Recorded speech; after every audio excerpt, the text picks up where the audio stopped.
Do you ever feel like you're just behind? Like there's not enough time in the day to get everything you want to get done? Sometimes this is called the tyranny of the urgent. There's always things pressing against you. Like, how many emails do you have waiting in your inbox right now that you need to reply to? How many phone calls do you need to make? How many people are waiting for you to call them back on something? Like, somebody's birthday is coming up, right? You have to buy them a gift. You have to send them a note. How about your house, where you live right now? How's the garage look? Is it clean? Is it organized? I'm sure there's a closet or two that could use some organizing, or clothes that you need to sort out. Have you talked to your mother lately? How's your career path looking? Are you lining up things for training? Have you been working out lately? Are you eating right? Do you have a plan to change? Fill in the blank. See, we are all running around with our heads chopped off, trying to keep up with all the things that we're supposed to be doing. And this gets inside of us. It doesn't just live outside of us, inside of us. And the writer John Ortberg calls this a hurry sickness. It's a busyness that's infecting you from the inside out. And when we think about becoming great neighbors and taking the great commandment literally and seriously, the greatest obstacle to us being great neighbors and obeying the great commandment is time. We don't seem to have enough of it, and we can't get more of it. So what do we do?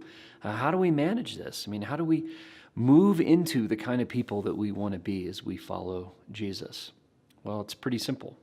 We have to choose to prioritize what God says is most important, to love Him with all of our heart, mind, soul, and strength, and love our neighbor as ourself.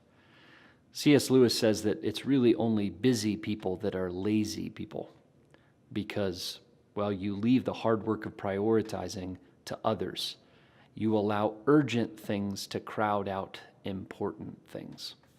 And the challenge is to take responsibility for prioritizing your own life. Anyone that's ever packed a car for a vacation knows this, right? You remember this as a kid? You're getting ready to go on a big camping trip, big car trip.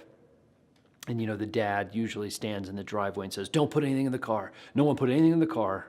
Just lay everything out in the driveway, and then I'll organize everything," right? Because if you do that right, there's a win to this. There's a moment when you pack everything in the car and you've won. When? When do you know you've won? When you get in the car and there's clearance, you can still see out the rearview mirror. Win, right? If you just let everyone start heaping everything in the car, it all just jumbles together and you get half as much in, because priority determines capacity. When you're packing the car, you put the most important things in first, and you have to prioritize how those things go in. When Jesus says what's most important is to love God with everything you have and love your neighbor as yourself, that's something we have to put in first.